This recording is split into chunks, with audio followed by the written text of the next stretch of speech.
Oke, kita kembali lagi untuk membahas tentang kasus-kasus Rohingya. Jadi, akhir-akhir ini jarang sekali untuk membuat konten karena ada kesibukan ya, tuntutan pekerjaan. Jadi, bukan karena takut dengan serangan buzzer, karena kemarin ada di kolom komentar katanya si buzzer ini tugasnya sudah selesai, misi dia di channel saya sudah selesai, yang membuat saya jadi kapok dan pada akhirnya saya jarang membuat konten. Bukan karena itu. Jadi konten-konten yang saya buat itu nggak ngaruh dengan serangan-serangan para buzzer. Buzzer mau ngomong saya nak dengkulnya saja juga terserah. Emang saya tanggapin mereka? Enggak kan selama ini. Paling saya ketawain doang. Oke, kita tetap lanjut masih di topik utama kita yaitu tentang pembahasan kasus-kasus Rohingya. Jadi akhir-akhir ini sudah sangat sepi sekali, jarang sekali channel-channel yang membahas tentang Rohingya. Dan ditakutkan ketika nanti sudah sepi, sudah nggak ada kabar lagi tentang Rohingya ini, mereka akan mudah sekali masuk tanpa diketahui oleh masyarakat. Itu yang dibahayakan, yang dikhawatirkan. Tahu-tahu nanti jumlahnya sudah ratusan ribu orang nanti di Sumatera, khususnya di Aceh dan Sumatera Utara, karena itu pintu masuk mereka. Dan untuk kabar yang di Aceh Timur kemarin itu sampai saat ini tidak jadi didorong dan mereka diserahkan ke pemerintah Kabupaten Aceh Timur dan akan direlokasi nanti tanggal 12 Februari. Berarti hanya tinggal menunggu, sekarang tanggal berapa? 9 ya. Tinggal menunggu 3 hari lagi. Itu akan diserahkan dari Desa Kuala Pare, akan diserahkan kepada pemerintah Kabupaten Aceh Timur. Dan untuk informasi yang hari ini saya dapat itu kemarin ada 5 orang yang ditemukan di ini, ada artikelnya. Nggak jelas ya kayaknya ya, mantul cahaya ya. Nah, jadi Polsek Bukit Raya amankan 5 orang terduga pengungsi Rohingya itu di Kecamatan Bukit Raya di daerah Pekanbaru. Jadi mereka ini ditemukan di salah satu masjid oleh warga yang setelah melakukan sholat asar dia menemukan ada 5 orang pengungsi Rohingya. Dan setelah itu si warga yang menemukan ini melaporkan ke Polsek Bukit Raya, ke Polsek Bukit Raya. Jadi jumlah mereka ada 5 orang, terdiri dari 3 wanita dan 2 laki-laki. 3 wanita, 2 laki-laki yang duduk di teras masjid.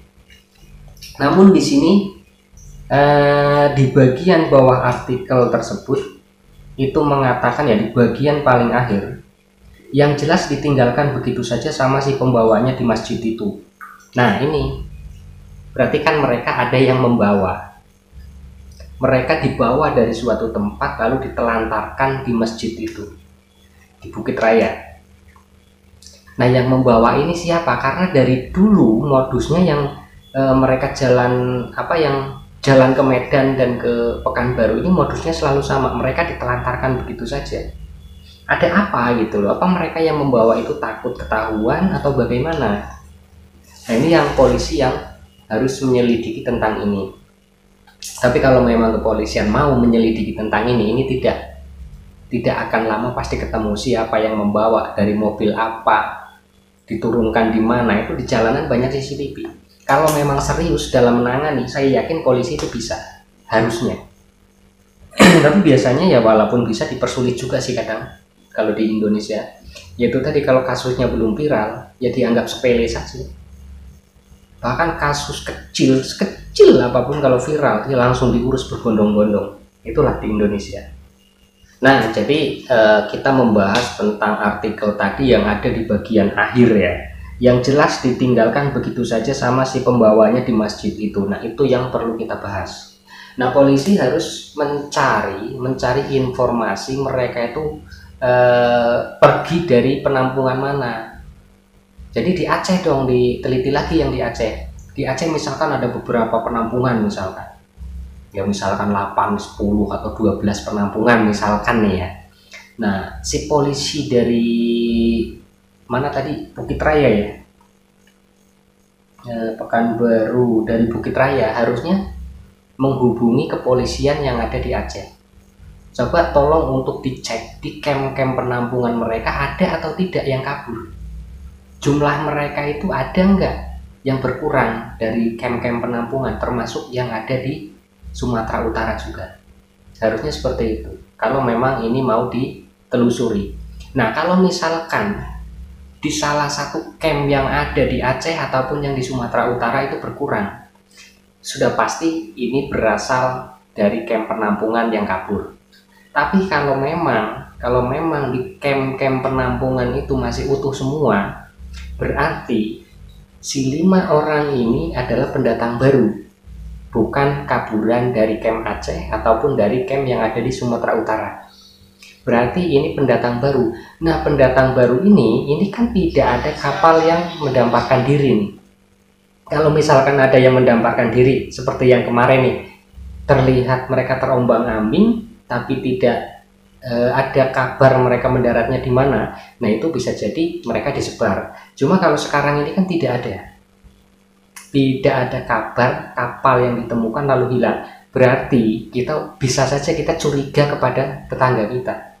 Jangan-jangan melalui agen-agen gelap di belakang mereka ini kabur dari tetangga, masuklah ke Aceh ataupun ke daerah Pekanbaru. Mungkin seperti itu kecurigaan, hanya kecurigaan. Tapi kalau kita nggak curiga, lalu kita ini pendatang dari Aceh, tapi kan kita nggak punya bukti dari Aceh atau bukan, dari Pekanbaru atau bukan, dari Medan atau bukan, itu belum ada kabarnya. Kecuali sudah ada yang memberitakan ini dari Aceh, di penampungan di Aceh itu hilang 5 orang, ya berarti ini itu. Tapi kalau misalkan di Aceh tidak ada kabar yang kabur, di Sumatera Utara tidak mengabarkan ada pengungsi yang kabur, ya bisa dipastikan ini pendatang baru dari negara tetangga. Kalau misalkan ini pendatang baru dari Bangladesh, hanya 5 orang, tidak mungkin. Masa ya mereka 5 orang pakai perahu dayung lalu disembunyikan di semat-semat? Nggak mungkin kan?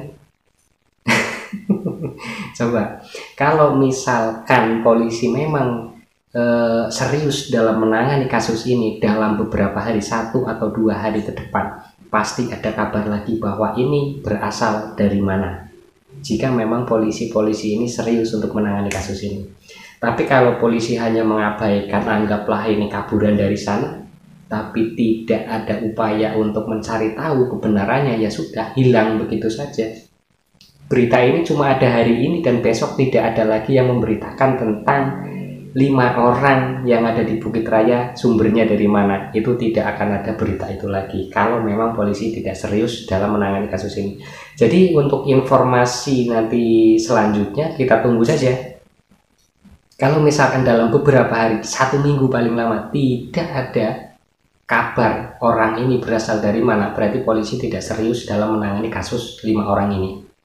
Nah, mungkin cukup sampai di sini saja untuk video kali ini. Kita lanjut ke video-video berikutnya, tapi jangan lupa untuk tombol subscribe-nya dicek. Yang masih merah silahkan diklik sedikit saja untuk berubah jadi warna hitam, karena yang hitam kalian sudah subscribe. Itu sebagai penyemangat saya untuk terus mencari informasi tentang Rohingya.